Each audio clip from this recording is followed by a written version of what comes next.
October 31st, 1989. First recorded sighting of the world's angriest 11th-month-old clown. Actually, this is from my first birthday party, which was obviously a costume party. I wore my very first black belt that day.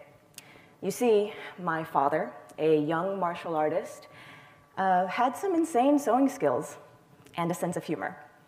At that age, I was blissfully unaware that he was dressing me for my future.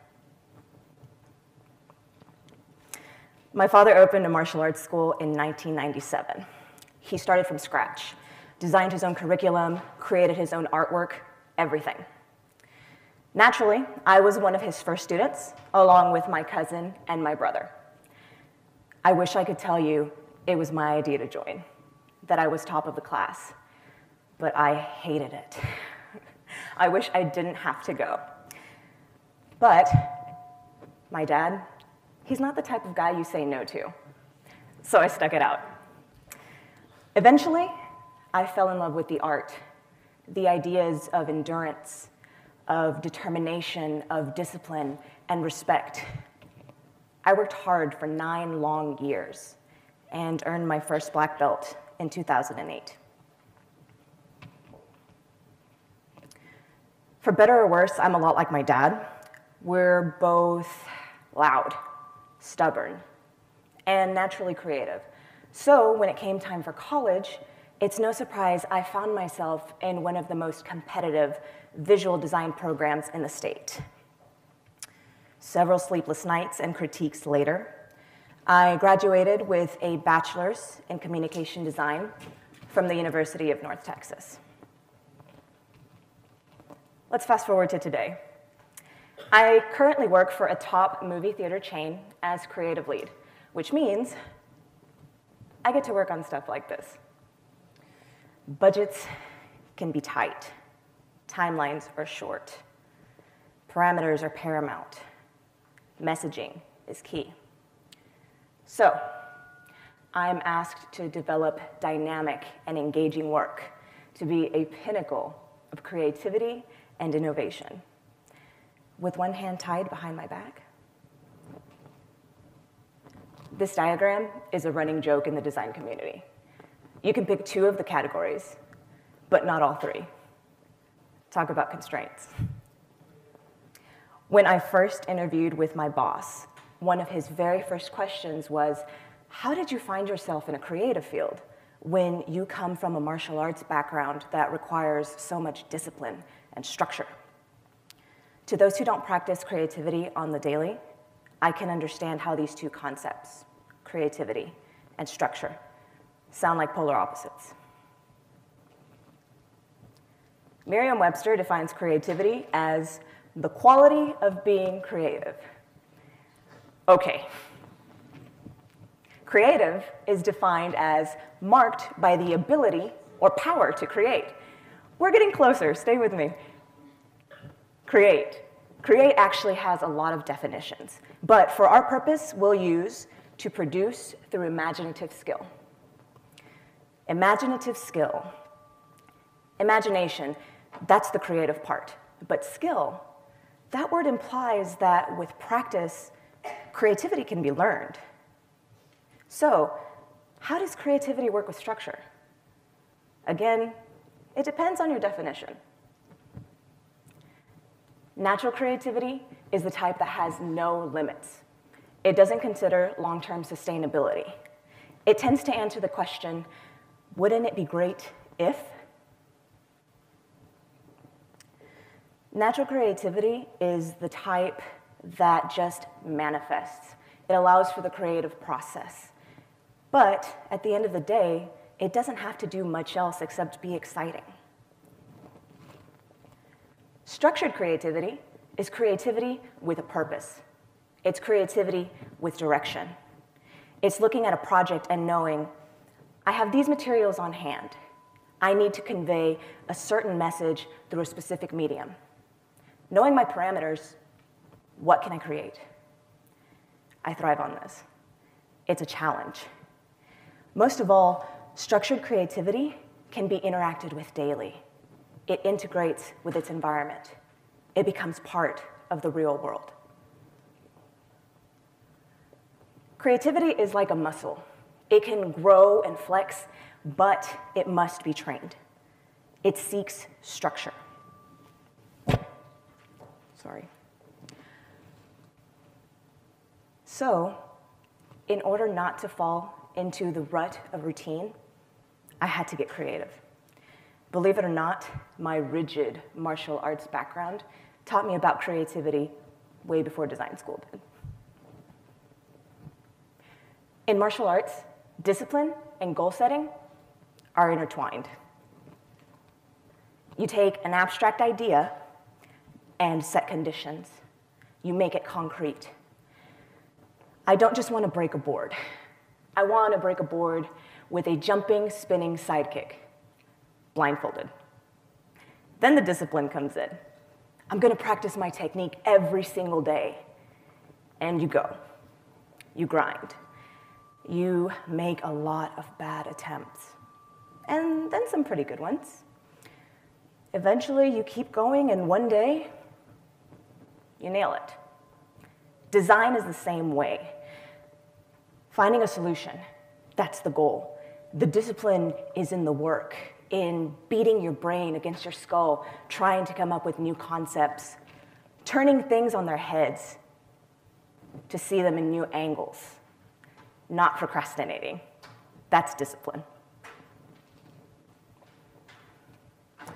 In undergrad, one of my first projects was for a baking company. Cakes, cupcakes, all sorts of supplies, you name it.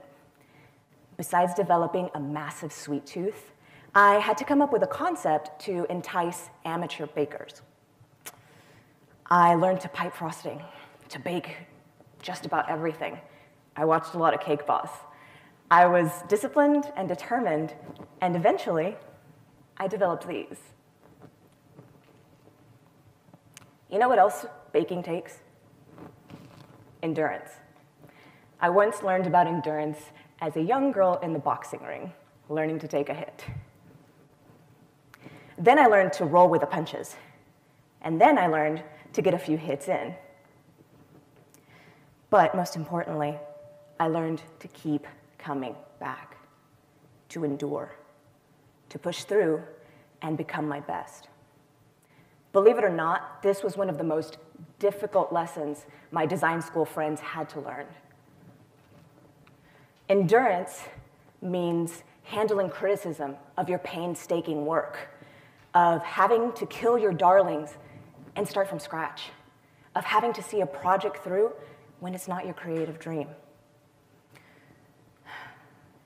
Endurance is what cut our class size in half very early on. Criticism is the fight or flight mechanism. It forces us to dig deep, to stand up for our beliefs, or to bow gracefully to a superior alternative. Endurance, while brutal at times, helps keep us flexible. Nobody panic. That's my brother. I'm allowed to do that. Flexibility allows for the human element. It lets us understand what's around us, step back and look at things from multiple points of view. Flexibility allows us to understand that a simple change can change everything. I've taught martial arts for over 10 years now, and one of the main reasons students join, or their moms sign them up, is the idea of respect and understanding boundaries. Typically, respect is thought of in regards to someone else, being cordial, or sportsmanlike, or reverent. In practice, respect of the art is important. In a design sense, respecting of deadlines and timing is equally important. But respect of self is paramount. See, it's only through self-respect that we can do our best work. I've been in situations where I'm presented with a project where I understand the potential, but I also understand that I don't have the particular skill set to get it there, to make it its best. So When those points arise, I push my ego to the side and ask for help. The solution is infinitely better.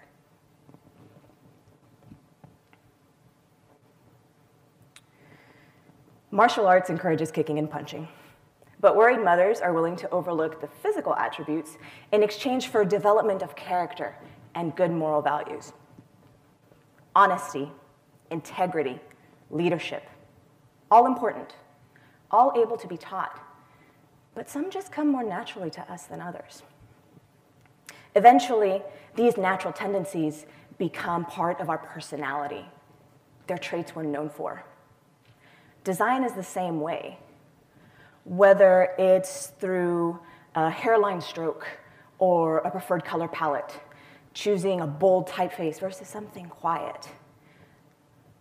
Designers develop character traits based on their attributes. It becomes known in their work. Ever heard of the pen tool? It's what designers use to create everything, really. And I'm pretty good with it. I have to be. But I never got the hang of curves. So this is not pen tooled. This is definitely not pen tooled.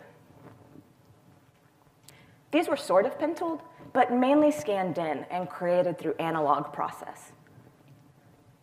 Okay, these were actually pen tooled, but notice the lack of any crazy curves. My point is, once I understood my limitations, I was able to truly get creative. The box. All creatives are told to think outside the box. But see, when we're told to think outside the box, it doesn't necessarily mean to step outside of it. Instead, imagine the box has walls, but no ceiling. Bounce ideas off the walls. Think up instead of sideways. Stay inside the box. Keep the walls. Better yet, think inside the fence. Use your parameters as guiding lines. Challenge yourself. Grow and shrink concepts in every direction. Understand the parameters, respect them, and then push them. Because even though there are boundaries, you can always build a bigger fence. Thank you.